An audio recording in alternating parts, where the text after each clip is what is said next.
कर्म का फल भोगना और एक होता है कर्म का फल भुगतना। दो अलग अलग शब्द, भोगना और भुगतना।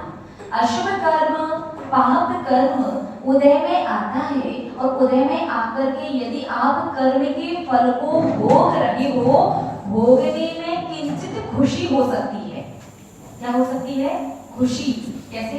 चलो भाई अच्छी बात है, सत्ता में बैठा था, उदय में आ गया, एक कर्म का हिसाब किताब पूरा हुआ, आगे के लिए कम हुआ। और भुगतना मतलब, भुगतने में हमेशा दुख, कष्ट, तकलीफ ही होती है। बात समझ में आई? कर्म आप कर रहे हो, आप बांध रहे हो, फल आपको मिलेगा। अब चॉइस आपकी है कि आपको कर्म का फल भोगना है या भुगतना। तो बताइए पहले, भोगना है, भुगतना तो नहीं है ना? ठीक है। तो आज आपका सबसे बड़ा अशुभ कर्म, सबसे बड़ी गलती को सुधारना है। आप कहो तो सुधरवा दें और कहो तो आगे बढ़ जाए। आज तक के जीवन की इस भव की सबसे बड़ी गलती क्या कोई श्रावक बता सकता है? देखिए, आप ग्रस्त में हैं, संसारी हैं, निरंतर आपसे पाप हो ही रहा है, निरंतर आप गलतियां कर रहे हैं, गलत कार्य, अशुभ कार्य, पाप के द्वारा आप पाप कर्म का ही बंद कर रहे हैं। लेकिन वो पाप का फल आपको भोगने वाले कैटेगरी का मिले या भुगतने वाले का मिले, इसकी चॉइस आपकी है। लेकिन हमें लगता है अभी आप इस भव का सबसे बड़ा अशुभ कर्म जो आप बांध रहे हैं, वो भुगतने वाली कैटेगरी का बांध रहे हैं शायद। तो पहले शुरुआत उसी से करते हैं, इस मनुष्य पर्याय का, इस जैन कुल का, इस श्रावक जिस अवस्था में आप हैं, उस अवस्था का सबसे बड़ा पाप, अशुभ कर्म जो भुगतने वाले जोन में है, वहां से निकाल करके कहां ट्रांसफर करना है? भोगने वाले में। क्योंकि कर्म यदि पूरी तरह से निष्फल होने लग जाए तो हर व्यक्ति संसार का पाप करे, बाद में आके प्रायश्चित ले ले, भगवान का नाम का स्मरण करे, जाप लगाए, अभिषेक शांति धारा करे और बिना कर्म का फल भोगे संसार से चला जाए। तो ऐसा नहीं होता। हाँ, कुछ सामान्य कर्म ऐसे होते हैं जो भगवान की विशेष भक्ति करने से पूर्णतया समाप्त हो जाते हैं। कुछ कर्म ऐसे होते हैं जो समाप्त नहीं होते, लेकिन परिवर्तित, कन्वर्ट, चेंज हो जाते हैं अशुभ से शुभ में। कुछ की ड्यूरेशन जो है, अवधि जो है बढ़ जाती है कि दीक्षा लेकर के जब उत्कृष्ट सहनन मिले तो तो श्रेणी चढ़ते हुए उन कर्मों की निर्जरा वगैरह कर सको। लेकिन महानुभाव, सबसे पहले आपको अपने इस भव का वो एक सबसे बड़ा, सबसे विशाल, सबसे जटिल, सबसे अधिक क्रूर और पाप कर्म जो है वो भुगतने से भोगने में करना है। ठीक है? उससे पहले एक दो प्रश्न और हैं। पहला प्रश्न, कर्म क्यों बंधते हैं? दूसरा प्रश्न, कर्म कैसे बंधते हैं?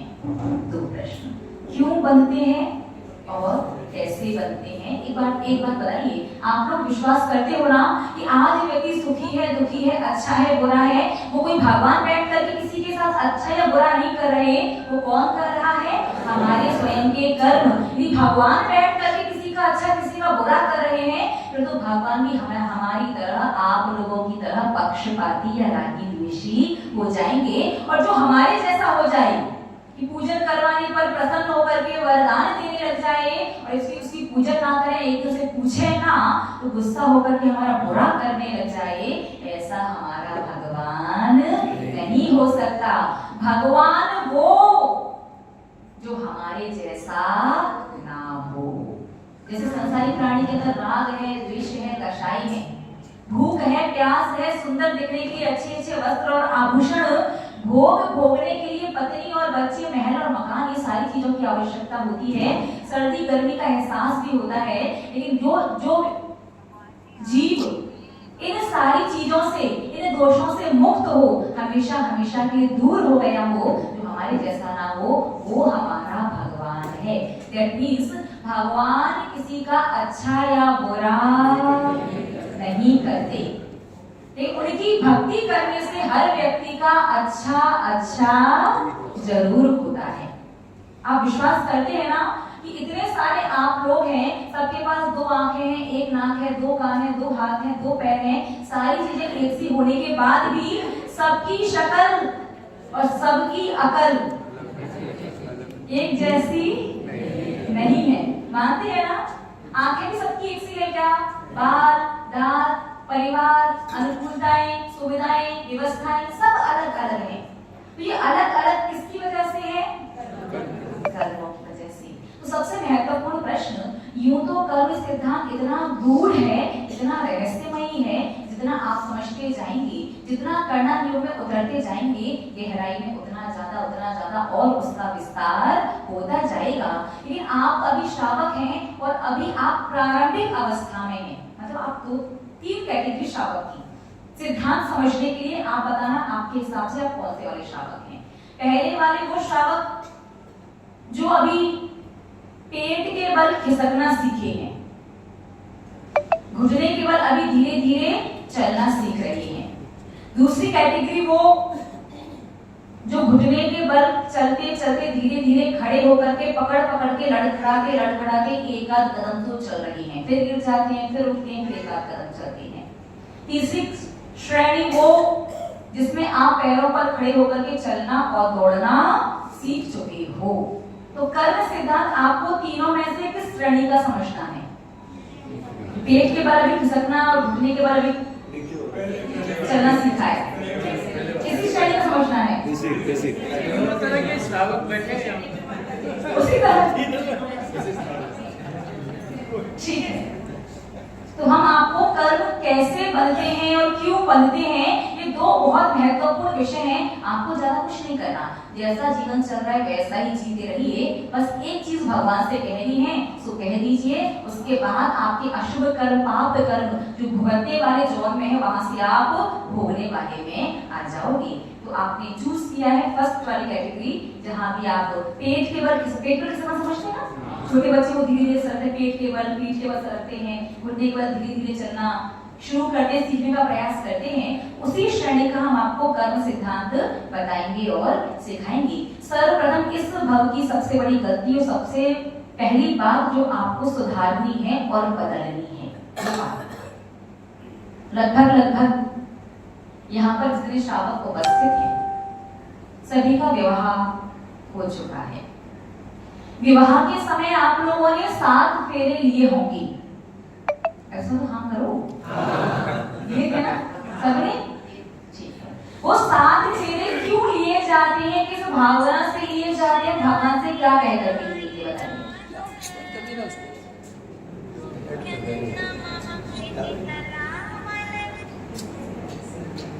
वो 7 फेरे क्यों लिए जाते हैं, किस भावना से लिए जाते हैं और भगवान से क्या कह करके लिए जाते हैं। कि 7 फेरे वही, यदि जो भावना भाई जाती है, कहा जाता है भावना आपने नहीं भाई, वो भगवान से नहीं कहा, तो गृहस्थी में रहते हुए अपार अशुभ कर्म का बंध करोगे और इस अशुभ कर्म का फल आपको भुगतना पड़ेगा। और वही आपने गृहस्थी वही, कार्य वही, समय उतना ही, लेकिन आप यदि भगवान के सामने वो भावना भारी है तो अब अशुभ और पाप कर्म का फल भुगतना नहीं, भोगना पड़ेगा। लगभग सभी ने ले लिए हैं। तो क्यों ये 7 फेरे? कैसी बात करनी माता? पंडित जी थे, उन्होंने कहा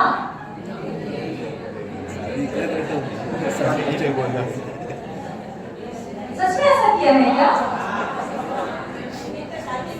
पंडित जी ने कहा लगानी है तो अब लगाइए, और बाद में लॉजिक अपने अपने हिसाब से बना लिए कि 7 वचन दिए हैं, 7 प्रकार से सुरक्षा करनी है, सम्मान का ध्यान रखना, वो सारी बातें अपने मन से तैयार कर ली।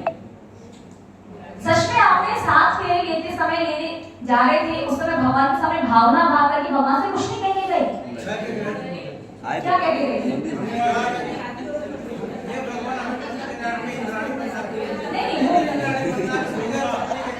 नहीं, वो भावना नहीं है, 7 फेरे वाला लॉजिक।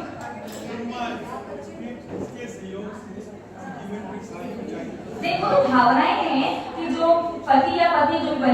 वो धर्मपति या धर्मपत्नी बने, संसार में तो सहयोगी बनेगा ही बनेगा, साथ में आपका धर्म पुरुषार्थ जो है उसे मोक्ष पुरुषार्थ तक ले जा करके जीवन को सफल बनाए।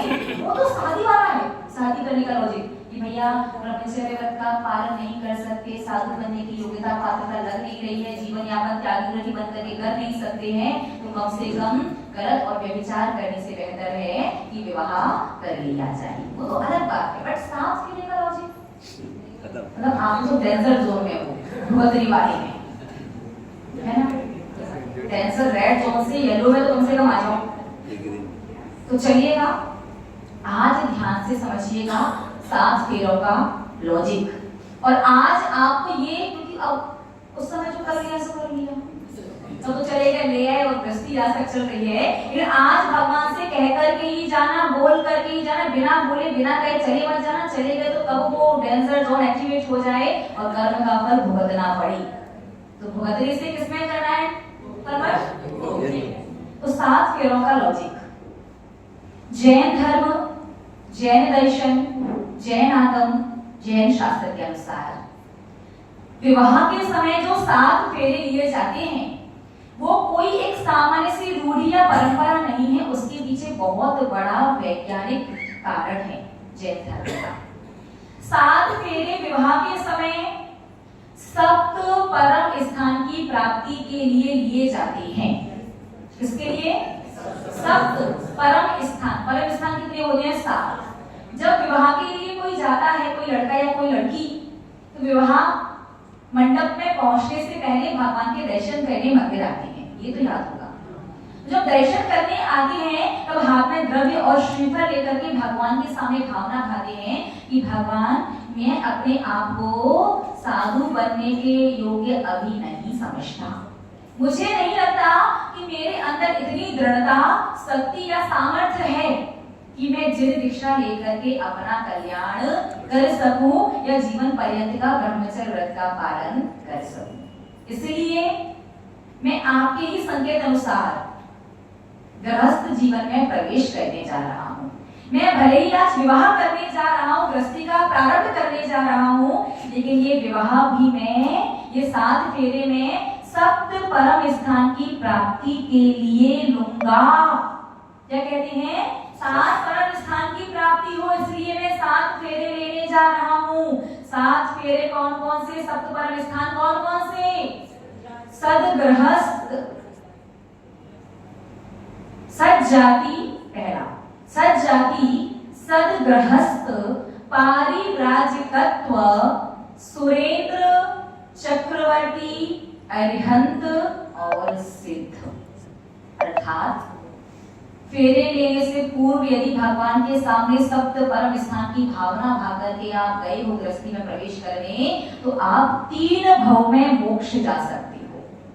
गृहस्थी में रहते, इस भव में गृहस्थी में हो, बाद में आने वाले समय में इस भव में गृहस्थी में रहो, धर्म ध्यान करो, बढ़िया संयम का पालन करो, अंत में अच्छा सुमरण करके उत्तम देव पर्याय प्राप्त करो, वहां से आकर के चौथे काल में पुरुष पर्याय प्राप्त करके जिन दीक्षा लेकर के आप मोक्ष जा सकते। इतना बड़ा लाभ कौन से है? 7 परम स्थान, सज्जाति, सदगृहस्थ, पारिव्राजिकत्व, सुरेंद्र, चक्रवर्ती, अरिहंत और सिद्ध। अब देखो बड़े कमाल की बात, अद्भुत बात जैन दर्शन की।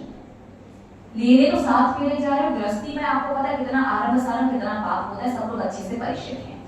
फिर भी भगवान से क्या कहते जा रहे? भगवान पहला फेरा जो होगा ना, वो पहला फेरा सज्जाति, जिस प्रकार से मुझे अभी जैन कुल मिला है, जैन धर्म मिला है, देव शास्त्र गुरु की आज्ञा, आशीर्वाद और उनकी छत्र छाया में रहने का जो सुअवसर मिला है, मुझे शीघ्र ही इस भव के बाद पुनः सज्जाति में जन्म मिले, यानी इस भव के बाद देव पर्याय, वहां से आकर के पुनः क्या मिले?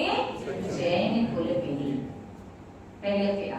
दूसरा फेरा सदगृहस्थ, भगवान सत्य सामर्थ्य की कमी है, इसलिए गृहस्थ जीवन में प्रवेश कर रहा हूँ, लेकिन आप आशीर्वाद बनाए रखिए कि गृहस्थी में रहते हुए भी अपना गृहस्थ धर्म न्याय नीति से पालन करूं, अन्याय अनीति से पाल करके दुर्गति का पात्र ना बनूं। गृहस्थी में रहूं, ग्रस्त धर्म भी पालूं और जिन धर्म भी ना छोड़ूं। दूसरा फेरा किस लिए? संसार भी पले और धर्म भी अंतिम श्वास तक चले, सदगृहस्थ। तीसरा फेरा पारिव्राजिकत्व, अर्थात आज तो शक्ति सामर्थ्य नहीं है ऐसा लग रहा है, इसलिए मैं गृहस्थ जीवन में बंधने जा रहा हूँ, लेकिन भगवान प्रार्थना है आपसे तीसरा फेरा इसीलिए ले रहा हूँ कि जब जीवन की अंतिम श्वास लेके संसार से जाऊं तो जिन्हें दीक्षा लेकर के जाऊं। महानुभाव ध्यान दीजिए, ये जो जीवन है इस जीवन का अंत कैसा होगा, अंत में क्या होगा, कुछ पता है क्या आपको? कुछ नहीं जानते। दीक्षा ले भी पाओगे या नहीं, नवोकार सुन भी पाओगे या नहीं, कैसे जाओगे ये समय कुछ नहीं पता। लेकिन तीसरा फेरा लेने से पहले मंदिर में तो 7 परम स्थान की भावना भा करके जाते हैं ना, तो तीसरे फेरे का मतलब है आपने जो पारिव्राजिकत्व की भावना भाई, दीक्षा होगी या नहीं होगी, अंत में क्या होगा कैसा होगा वो तो अंत समय पता चलेगा, लेकिन उसी समय से करने जा रहे हो विवाह, करने जा रहे हो गृहस्थी का प्रारंभ, लेकिन तीसरे फेरे में पारिव्राजिकत्व पद की भावना भाने मात्र से एक दीक्षार्थी, दीक्षार्थी समझते हैं? दीक्षार्थी कौन होता है? जिसकी दीक्षा की तिथि निश्चित हो गई। भैया अब इस मुहूर्त में आप मोक्ष मार्ग पर दीक्षित कमंडल लेकर के आगे बढ़ोगे, तो दीक्षा की तिथि निश्चित होने पर एक मोक्ष मार्गी बन जाता है दीक्षार्थी।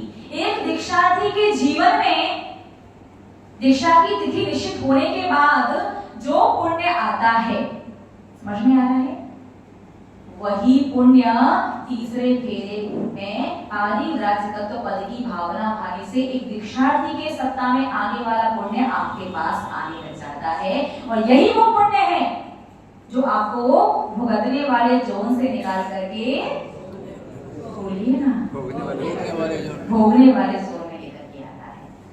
ठीक है, तीसरा पद पारिव्राजिकत्व, भगवान गृहस्थी का प्रारंभ करने जा रहा हूँ, लेकिन मैं जब भी संसार से जाऊं तो दीक्षा लेकर के दीक्षित कमंडल लेकर के जाऊं, एक दीक्षार्थी वाला पुण्य आपकी सत्ता में आना शुरू हो जाता है। चौथा सुरेंद्र, तो गृहस्थी करने जा रहा हूं, लेकिन भगवान संसार से जाऊं मरण हो तो उसके बाद ऐसा वैसा कोई सामान्य इंद्र नहीं, सुरेंद्र, बड़ा और विशेष इंद्र का पद मुझे प्राप्त हो। बताओ, छोटी मोटी बात में तो बात चली नहीं, सीधी बढ़िया विशेष सामान्य इंद्र नहीं, सारे इंद्रों का कौन बनूं?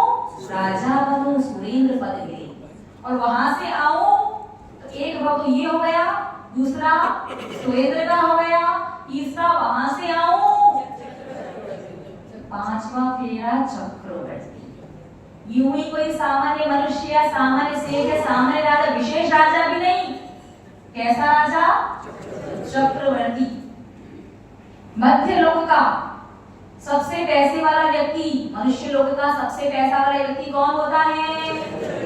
एक चक्रवर्ती। चक्रवर्ती पूरे 6 खंड का स्वामी होता है, उससे ज्यादा संपत्ति मनुष्य के पास नहीं होती। चक्रवर्ती के पास सोने की थालियां कितनी होती है? कितनी करोड़?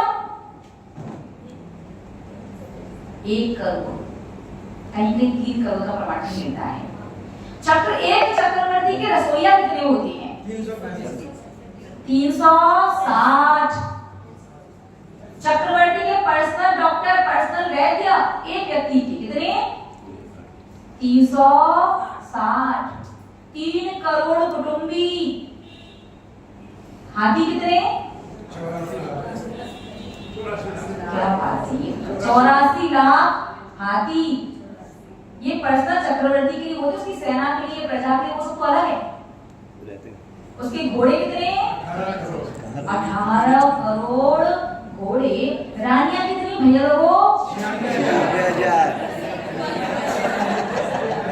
इसका एक ही बात में बिल्कुल सही जवाब दिया है।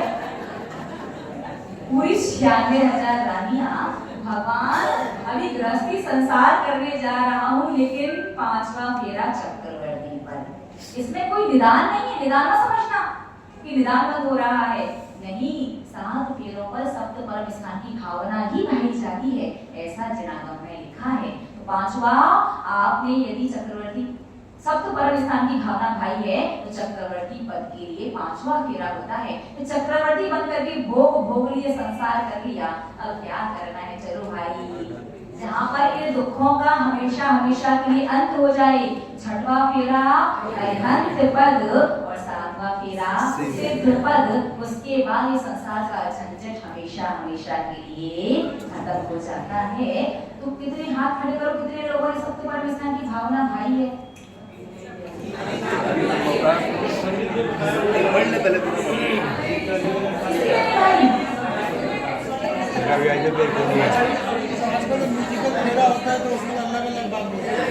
आजकल तो सिस्टम बना दिया गया है, पंडित जी जो आते हैं वो फेरों से पहले बताते हैं कि भगवान के सामने सप्त परम स्थान की भावना भावो कि मैंने 7 फेरे जो ले रहा हूँ, गृहस्थ जीवन शुरुआत जो कर रहा हूँ सप्त परम स्थान की प्राप्ति के लिए, ताकि डेंजर जोन से हमेशा सुरक्षित रहो। कोई बात नहीं, आज तक भाई नहीं है, तो अब भाना है कि नहीं भाना? बोलिए ना, भाने का मतलब फिर से फेरे में चलना, ऐसा नहीं है। सामूहिक देखो 25-50 की हम तो मुद्रा नहीं करते, आपका सांसारिक है, एक ही बार का किया हुआ तो कर्म काट नहीं पा रहे, 2-3 बार का फैशन चल चुका, वो अलग है। अब बताइए, आपको भोगने वाले जॉन में नहीं रहना है, फिर भोगने वाले में आना है? भोगने वाले में आना है। Are you sure about it? Okay, तो अब वो भावना भानी है, प्रायश्चित लेना है, जैसा चल रहा है वैसे चलते रहने देना है। सब लोग एक साथ बताइए, प्रायश्चित लेना है, भावना भानी है, तो अपने अपने आप भान लोगे कि हम आज कैसे भाना है? आपको करवा दें, आप अपने आप ही कर पाओगे? नहीं, करवा देंगे तो हो जाएगा, अपनी आप कोई नहीं करेगा। ये बढ़िया है, पूछो भी आप, बताओ भी आप, करवाओ भी आप, समझाओ भी आप, दो भी आप, करवाओ भी आप, और करेगा कौन? हम लोग। तो आज तो आप लोग खाली हाथ होंगे। हाँ हाँ, अरे लगे हैं, ले लो भाई, एक दूसरे से लगे। लो भाई, फटाफट करिए। अपने घर से लेके दिए हैं ये सब लोग घर से आए हैं।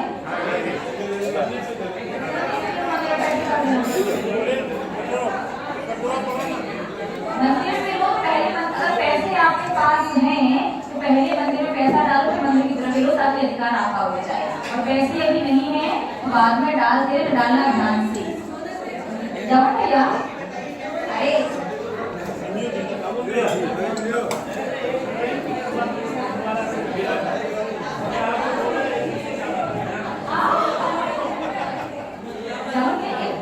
मंदिर के अकाउंट का क्यूआर कोड आज क्यूआर कोड रखो, तो लोग पे स्कैन करके पैसे ट्रांसफर करेगा, कैश नहीं दिया।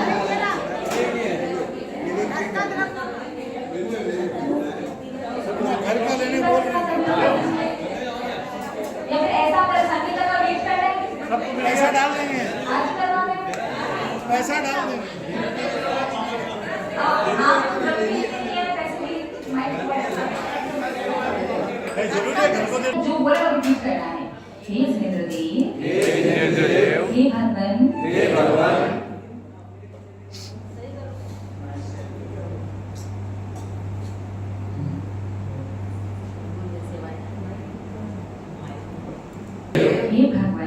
भगवान, हे परमपिता, हे परमात्मा, मैंने इस भाव में अभी से कुछ वर्ष पूर्व जब अपने गृहस्थ जीवन का प्रारंभ किया था, उस समय अज्ञानता या जानकारी के अभाव की वजह से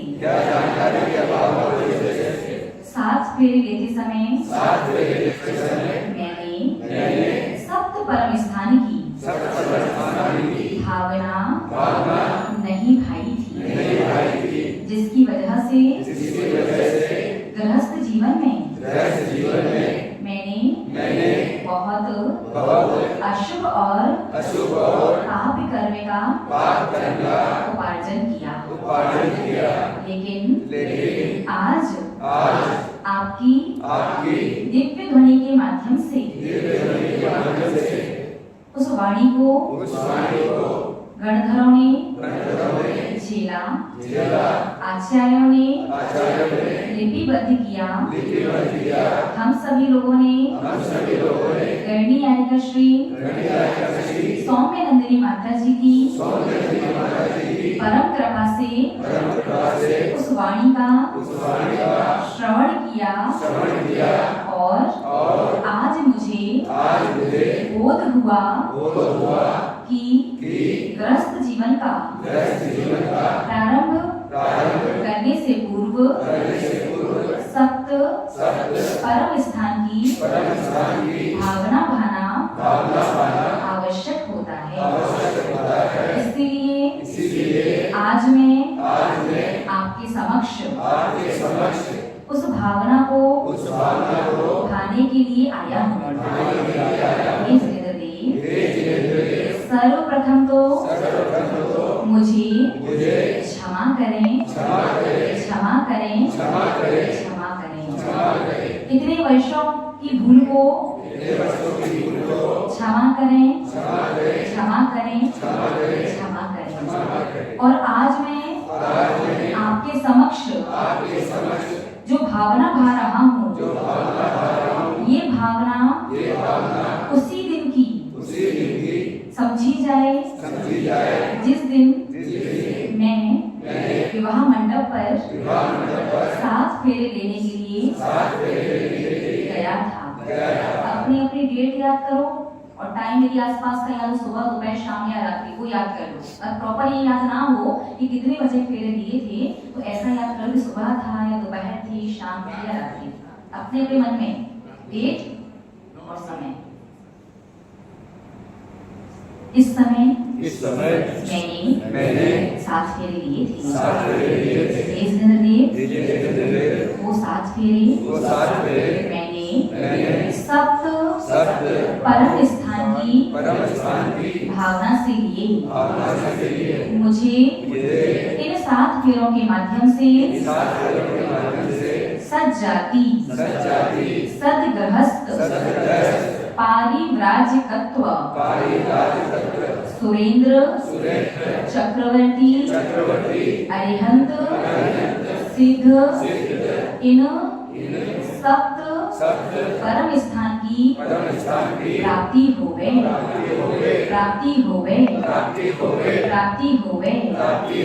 मेरी भूल को, गलती को जो अभी तक हुई, पुनः क्षमा करें। प्रायश्चित स्वरूप सभी लोग नमोकार मंत्र की एक माला करेंगे आज, और द्रव्य चढ़ा करके 9 बार नमोकार मंत्र पढ़ लीजिए। पहले द्रव्य चढ़ाइए, थाली प्लेट मुश्किल ले लीजिए, इधर प्लेट पहुंचा दीजिए। सब प्लेट उसके बाद 9 बार नमोकार मंत्र पढ़िए।